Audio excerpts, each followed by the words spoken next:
Բարև ձեզ, Ստեփան Գրիգորյան YouTube-յան ալիքի մասնակիցներ։ Ողջունում եմ ձեզ բոլորիդ։ Հոկտեմբերի 3-ն է այսօր։ Մենք շարունակում ենք մեր աշխատանքը, տեսնում ենք ինչքան ակտիվ զարգացումներ գնում են եւ աշխարհում, եւ տարբեր տարածաշրջաններում, նաեւ այդում հարավային Կովկասում եւ Հայաստանի ներսում։ Ու այսօր մենք կքննարկենք եւ Հայաստանի վարչապետի մասնակցությունը եվրոպական քաղաքական համայնքի գագաթնաժողովում, իր հանդիպումները, կարևորությունը այդ հանդիպումների, իր ելույթը այդ գագաթնաժողովում, նաեւ կուսումնասիրենք այն հայտարարությունը, որը երեկ արեց Հայաստանի կառավարությունը Նիկոլ Փաշինյան Իլհամ Ալիև հանդիպման մասին այս գագաթնաժողովի շրջանակներում անչափ կարևոր այնտեղ դրույթներ կան, անչափ կարևոր ելույթեր Նիկոլ Փաշինյանի, նաև այս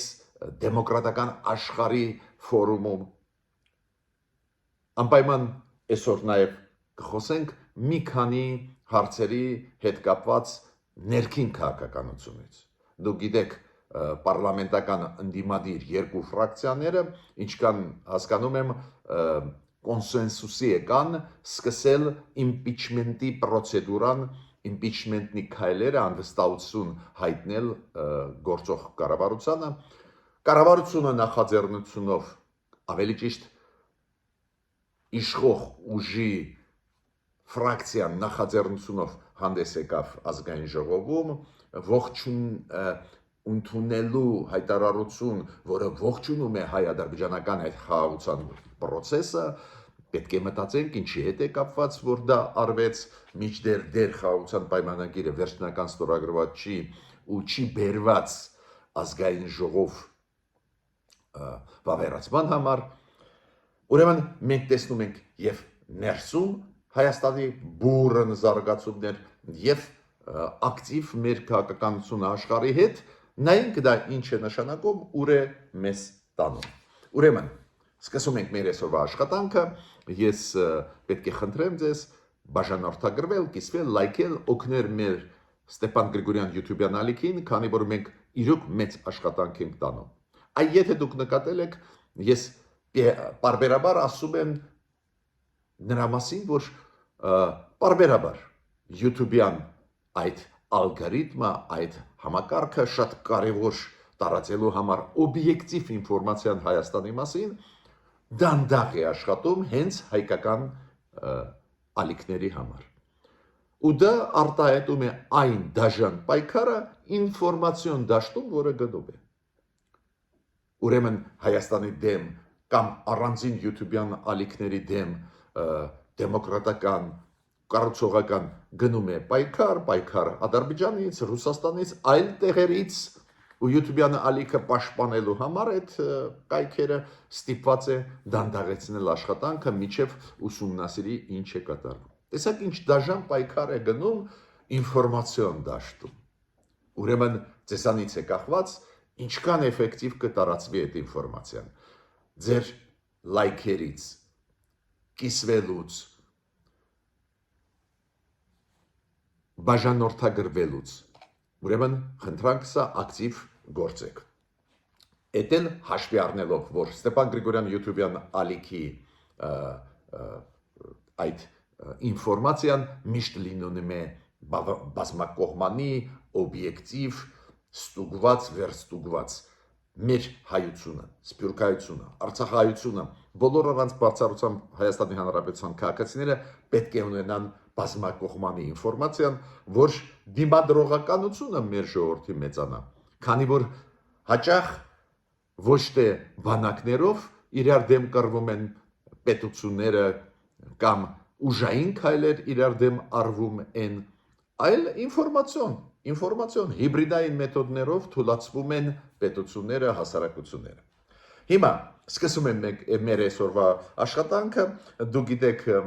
բավական մեծ թվով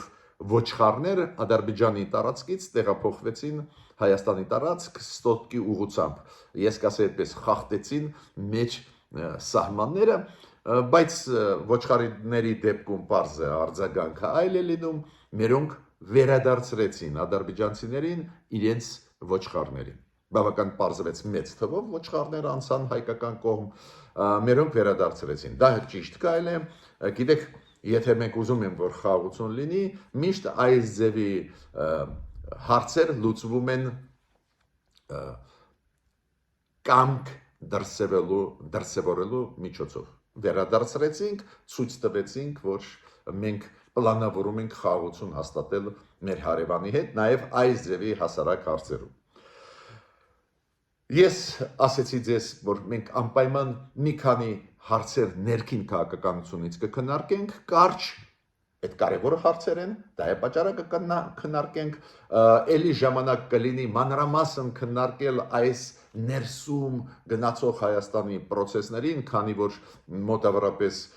7-8 ամսից հետո մեզ սպասում են ազգային ժողովի ընտրությունները, ուրեմն այդ process-ները անչափ կարևոր են, ուր է գնում, ինչ է կատարվում, անպայման ես կանդրադառնամ ու այսօր պետք է ասեմ, որ ինչքան հասկացա Հայաստանի Հանրապետության ազգային ժողովի ընդդիմադիր երկու ֆրակցիաներ, պատիվ ունեմ եւ Հայաստան խմբակցությունը, իրենք որոշում ընդունեցին սկսել impeachment-ի process-ը անվստահություն հայտնել գործող կառավարության եւ վարչապետին։ Բայց դու գիտեք, սկսել այդ process-ի, եթե դու ուզում ես ազգային ժողովում սկսել, անպայման պետք է 1/3 պատգամավորների ստորագրություն դնեն այդ պրոցեդուրայի տակ։ Այսօրվա վիճակը նա է, որ ընդդիմությունը ունի 34 մանդատ, մինչդեռ պետք է մեր օրենսդրության համաձայն 36 մանդատ, 2 մանդատ, 2 ստորագրություն դեր պակաս է ընդդիմադիրների մոտ, բայց կարևոր է նշել, որ իրանք որոշեցին այդ պրոցեդուրայով գնալ։ Ու հիմա իրանք սպասելիքներ ունեն երկու պատգամավորների հետ, ովքեր քաղ պայմանագրից դուրս եկան, Հովիկ Աղազարյան եւ Հակոբ Ասլանյան, որ իրանք այդ ստորագրությունները կդնեն, իրանք էլ իրանց տեխնացու ունեն վարչապետական, դա է պատճառը, որ իրանք ինչ որ նախապայման են դնում, հիմա գնում է process-ը։ Եթե այդ երկու ստորագրություն ստանան ընդդիմադիր երկու ֆրակցիաները, ուրեմն ազգային ժողովում կսկսվեն քննարկումներ կապված անվստահությանը գործող իշխող ուժին եւ վարչապետին։ Օրենքի համաձայն այս նախաձեռնությունը տակ անպայման ոչ միայն ստորագրություններ պետք է լինեն, նաեւ այն տեխնացու վարչապետի, որը առաջարկում է ընդդիմադիր կողմը։ Նայենք ոնց է զարգանալու, բայց ես տեսնում եմ, որ ստեղ ինչ որ ընդդիմադիր դաշտերում նաև պրոռուսական ուժերը գնում է ինչ որ համախմբման process։ Մյուս հարցը, որը ազգային ժողովի օրակարգ մտցվեց երեք, դուք գիտեք ազգային ժողովը երեք ավարտեց իր քարորյան, բայց նույն պահին որոշում ընդունվեց անցկացնել նաև արտահերթ նիստի հարցը գիտեք ինչի հետ է կապված։ Հայաստանի եւ Ադրբեջանի միջև խաղաղության հաստատման վերաբերյալ հայտարարություն ընդունելն է։ Ուրեմն օրակարգի մեջ այս արտահերթ նիստի իշխող ուժը քաղ պայմանագրերը մտցնեց այդ հարցը, ողջունել կոպիտ ասած, ընդունել հայտարարություն, որը ողջունում է այդ process-ը, որը հիմա գնում է Հայաստանի Ադրբեջանի միջև, խաղաղության պայմանագիր, պայմանագրի նախաստորագրում, Վաշինգտոնյան process, չեմ հիմա այդ ամբողջ հայտարարության տեքստը կարդա, այնտեղ բարձ է շեշտը դրվում է նրան, որ Հայաստանը ուզում է պաշտպանել իր տարածքային ամբողջականությունը, անձեռնխելությունը, սուվերենությունը, սահմանների անձեռնխելությունը, խաղաղություն հաստատի տարածաշրջանում, դա է պատճառը, որ ազգային ժողովը այս հայտարարությունը պետք է ընդունի ու քաղ պայմանագիրը կարողացավ անցկացնել, քանի որ ունի ազգային ժողովում մեծամասնություն, 64 ձայն կամ մանդատ ունի ռեալ այսօր ազգային ժողովում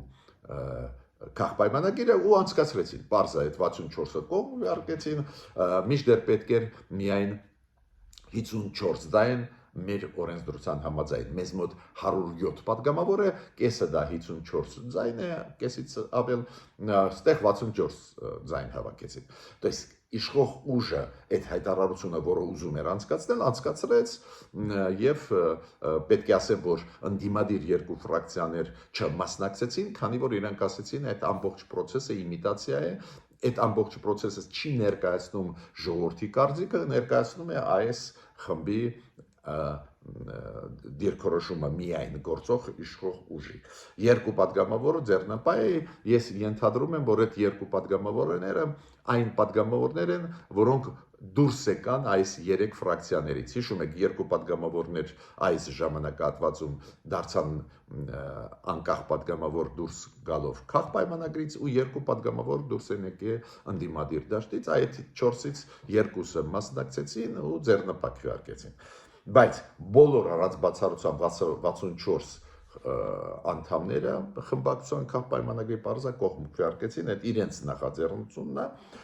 Ինչ եմ ստեղ ուզում ասել։ Պարզ է այդ հայտարարության մեջ ողջունում են Վաշինգտոնյան process-ը, ողջունում են, որ կա խաղաղության պայմանագրի տեքստ, որը նախաստորագրված է,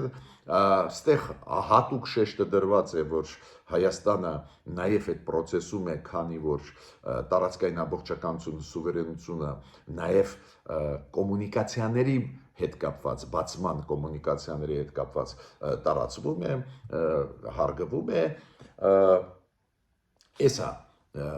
բովանդակությունը այդ հայտարարությամբ։ Ստեղ ես ունեմ մենակ մի հարց, չեմ կարող այդպես միանշանակ պատասխան տալ, բայց մի հարց ես ունեմ։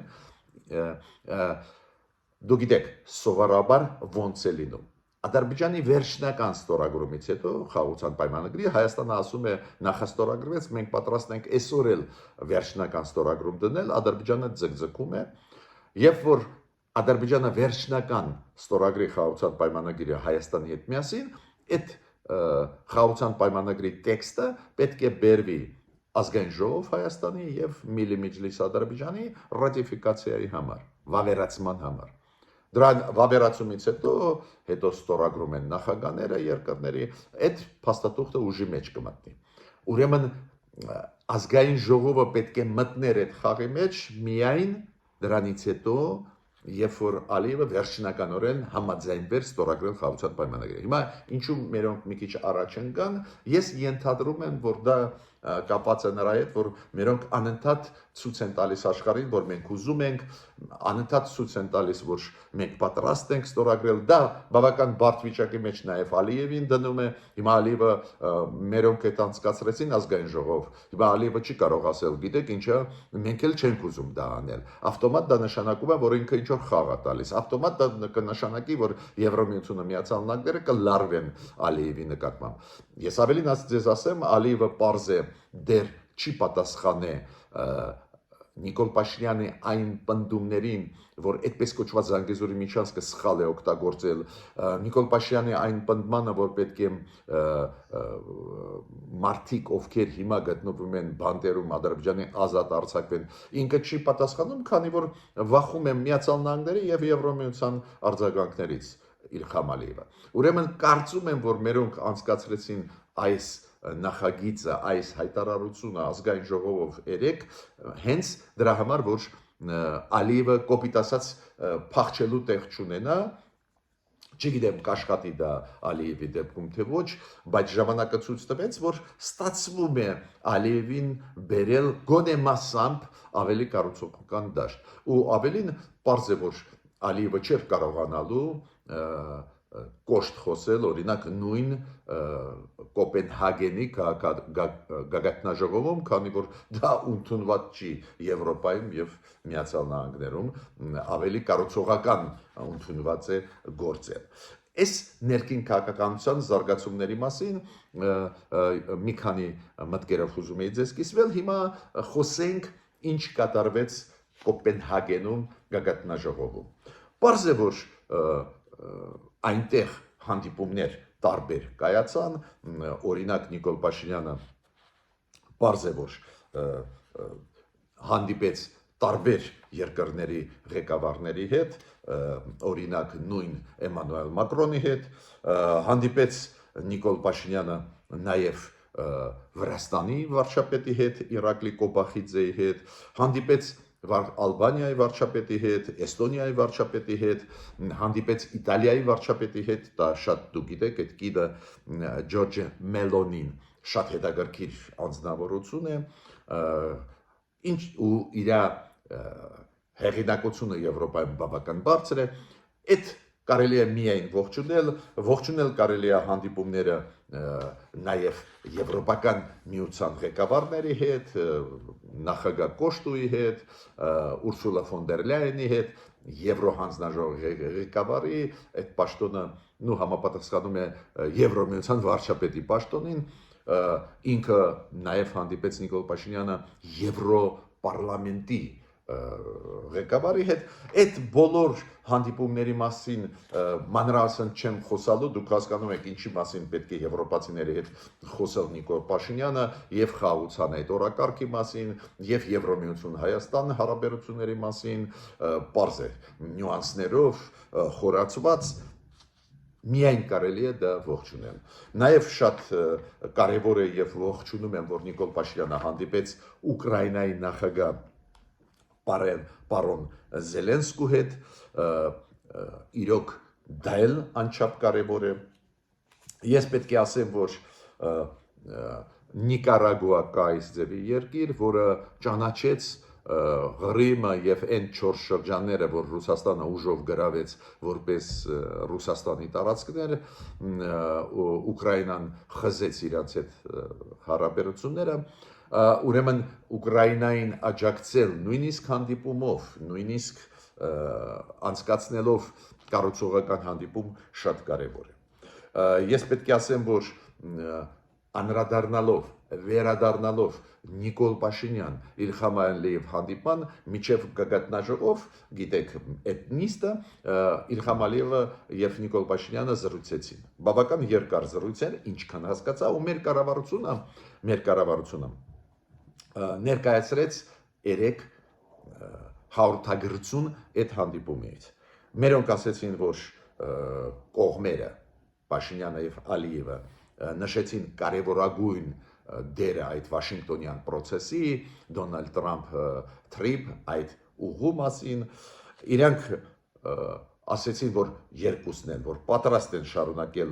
այդ ուղղությունը դեպի խաղաղություն, ուժեղացնել խաղաղությունը, խոսեցին նաև մեծ առավելությունների մասին, որ տրանսպորտային այդ գծերը կբացվեն, ապա շրջափակում կլինի, ու քննարկեցին ոնց է գնում այդ process-ը, ոնց է իրականացվում, երկաթգիծը օրինակ Ադրբեջանի կողմից կառուցվում է, Հայաստանը սկսեց ինչ որ աշխատանքներ, то есть կողմերը փոխանակեցին ինֆորմացիան, ինչ վիճակ է, քանի որ մենք էլ պետք է վերականգնենք Երկաթմեղրի օրինակ երկաթգիծը 42 կիլոմետր, վստահության գործողությունների մասին, որ վստահությունը ուժեղացնենք, այդ քննարկեցին եւ երկուսն էլ ողջունեցին, որ Մինսկի խումբը միաձայն ծրվեց։ Յակայի Մինսկի խումբը։ Դուք գիտեք, այս մի կետն է, որ ես կտրականապես դեմ եմ, ես միշտ ասել եմ, Մինսկի խումբը ոչ ոքի չէր խանգարում, ֆորմալ թող մնար, բայց մեր կառավարությունը ինչ է ասում, խաղաղության խաթեր կարելի է Մինսկի խմբից հրաժարվել, կասկած չունեմ, որ դա մեծ ճնշման արդյունք է Ադրբեջանի, նույնստեղ կողմերը այդ մեր կառավարության հայտարարությունում ասված է, որ կողմերը ողջունեցին, որ Մինսկի խումբը սկսեցին ծրել եւ այնտեղ կան ինստիտուտներ ստեղծված Մինսկի խմբի շուրջ, որ հիմա գնում է process-ը ծրման, փակման այդ ինստիտուտի, ես նորից կրկնում եմ, ստեղ ես համոզված չեմ, որ դա ճիշտ է, քանի որ Մինսկի խումբը այդ մեծ process էր, ոչ ոք չի ասում, որ իդեալական process է, բարբերաբար մենք էլ քննադատում ենք, բայց այդ process-ը, որը ապացուցում էր, որ այն մեծ շարժումը, որը կար Ղարաբաղյան շարժում, նաև Ղարաբաղի պայքարը ժողովրդի իրենց իրավունքները պաշտպանելու համար, դա լեգիտիմ process է։ Դա է պատճառը, որ Մինսկի խմբի ծրման հետ կապված ես ունեմ վերապահումներ, բայց ցանկացած դեպքում այդ հայտարարությունը մեր կառավարությունը բացառությամբ այս կետին ցույց է տալիս, որ կարծես թե Ալիևը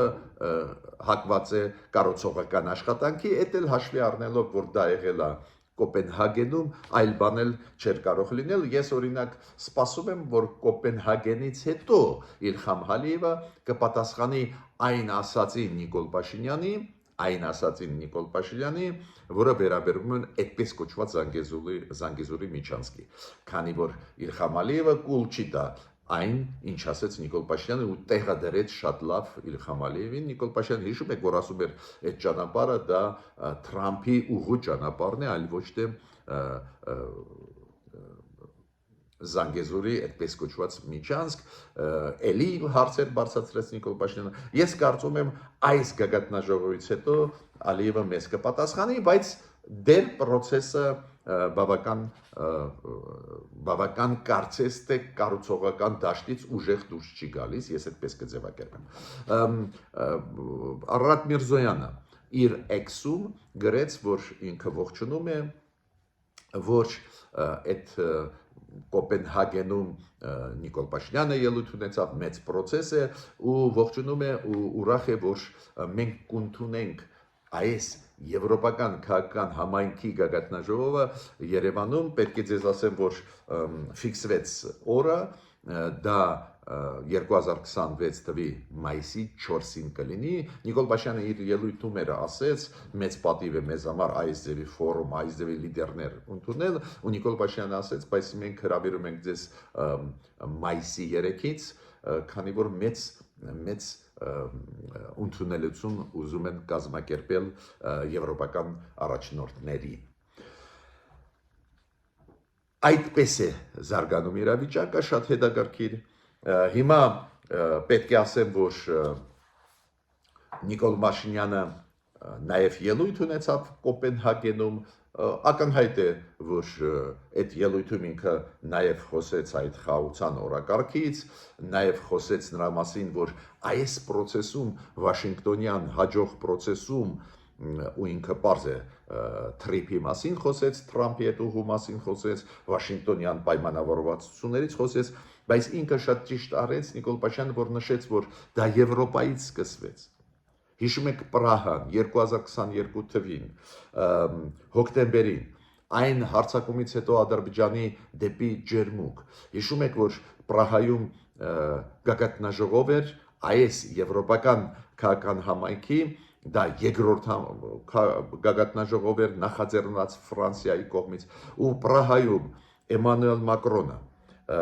նախկին Եվրոմիության նախագահ Շարլ Միշելը կազմակերպեցին հանդիպում 4-ով Փաշինյան Ալիև, Մակրոն, Շարլ Միշել, ու այն ժամանակվանից այդ խաղաղության process-ը սկսվեց։ Ու դա շատ կարևոր էր այնտեղ ասել, ես դա ողջունում եմ, դա շատ անչափ կարևոր է։ Նիկոլ Փաշինյանը նշեց, որ ամեն ինչ պայմանավորվեցին տանել 1991 թվականի Ալմաթայի հռչակագրի շրջանակներում, ու ինքը ասեց, դա սկսվեց հենց Եվրոպայից։ Նիկոլ Փաշինյանը նշեց, որ մյուս գագաթնաժողովը կլինի Երևանում, ինչը մեծ պատիվ է, խոսեց այս կոմունիկացիաների բացման հետ կապված, շահագրգռվածության հետ կապված, Եվրոպա, Հայաստան, Ադրբեջան, Հարավային Կովկաս, Կենտրոնական Ասիա, այդ բոլորը ինքը նշեց, բայց ես իր ելույթում հատուկ ուզում եմ խոսել նրա մասին, որ ինքը խոսեց նաև հիբրիդային պատերազմի մասին։ Ու ինքը ասեց, հիբրիդային պատերազմները պահանջում են մեզանից անել քայլեր, որոնք առնչվում են ժողովրդավարության հետ, ու ինքը ասում է, մենք կպայքարենք այդ հիբրիդային, Եվրոպան պայքարում է, մենք էլ ուզում ենք այդ փորձը ուսումնասիրել, բայց այդպես, որ ժողովրդավարական համակարգերը, ժողովրդավարական մոտեցումները չտուժեն ուժեղ։ Ես նաև պետք է ասեմ, որ Զելենսկին հանդիպեց Իլհամ Ալիևի հետ էլ, ոչ միայն Նիկոլ Փաշինյանի հետ, պարզ է Զելենսկին նորից ուղարկեց այդ մեսիջները, որ շնորհակալ է Իլհամ Ալիևին աջակցության համար եւ հումանիտար հարցերում եւ նաեւ այլ հարցերում, էներգետիկայի։ Զելենսկին շնորհավորեց Իլխամ Ալիևին այս խաղաղության օրակարգի հետ կապված իմիջիալոց Մայա Սանդուն էլ շնորհավորեց Իլխամ Ալիևին, ինքն էլ հանդիպեց Իլխամ Ալիևի հետ Կոպենհագենում, ինչքան հասկանում եմ Նիկոլ Փաշինյանը չասրեց հանդիպել Մայա Սանդուի հետ, նախագահի հետ Մոլդովայի, բայց եւ Մայա Սանդուն եւ Զելենսկին շնորհավորեցին Իլխամ Ալիևին խաղաղության օրակարգի հետ, չգիտեմ մեզ ինչքան հասկանում են չեն շնորհավորել, բայց այդ խնդիրը վաղուց խնդիր է, այս իշխանությունը դրա այդ խնդրի հետ կապ չունի, բացատրեմ ինչու դուք պետք է հիշեք, որ Ադրբեջանը առաջի Ղարաբաղի պատերազմից հետո Ադրբեջանը անկախ կոշտ հակառուսական քաղաքականություն էր վարում, այդ բոլոր պետությունները Վրաստանը, Մոլդովա, Ուկրաինան իրոք տուժած էին Ռուսաստանի կողմից տարբեր պատճառներով, մեծ նեստր, այլ կոնֆլիկտներ, Ղրիմ ու ավտոմատ իրանք Ադրբեջանի քայլերը ողջունում են, քանի որ Ադրբեջանը այո ժողովրդավարական աստիճան չունի, հիմա էլ չունի, բայց Ադրբեջանը հակադրվում էր Ռուսաստանի քաղաքականությանը ու դժբախտաբար նախկինները Հայաստանի իշխանությունները, քանի որ իրանք շատ ուժեղ պրոռուսական քաղաքականություն են վարում, ավտոմատ այդ երկրները մի քիչ զգուշավոր էին Հայաստանի նկատմամբ, Մոլդովան, Ուկրաինան իրոք շատ զգուշավոր էին, Բալտյան երկրները, հիմա Հայաստանը բացվեց աշխարհի հետ, դա է պատճառը, որ Բալտյան երկրները մեզ հետ ակտիվ հիմա աշխատում են, բավական ակտիվ աշխատում են նաև մոլդովացիք ու ուկրաինացիք, բայց այն էֆեկտները, որ մենք շատ պրոռուսական քաղաքականություն են վարում, Իլխամ Ալիևը հիմա էլ շարունակում է հակառուսական քաղաքականություն, բերում է նրան, որ պարզ է իրանք ավելի մոտ են ու ավելի ընդգծում են Ադրբեջանի աջակցությունը իրենց Ռուսաստանի ագրեսիվ կեցվածքի դեմ ուղղված, բայց ցանկացած դեպքում գործող իշխանությունները հետևողական գնում են դեպի բազմավեկտոր քաղաքականություն, ինչը տալիս է կամաց-կամաց իրենց արդյունքները։ Մենք տեսնում ենք, որ մենք ավելի պաշտպանված ենք, մենք տեսնում ենք, որ այս ակտիվ քաղաքականությունը բերեց նրան, որ Ադրբեջանը երբ ուզենա չի կարող մեզ վրա հարձակվել, սահմանափակումներ դրվում են Ադրբեջանի վրա, այդպես հեշտ չի լինի մեր դեմ կոշտ քայլեր անել, ուրեմն պետք է շարունակենք բազմավեկտոր քաղաքականություն, կառավարությունը սիրում է ասել բալանսավորված քաղաքականություն, եթե սիրում է տերմինը օգտագործել, թող օգտագործի։ Ես ավարտեցի իմ ելույթը, մինչ նոր հանդիպումներ։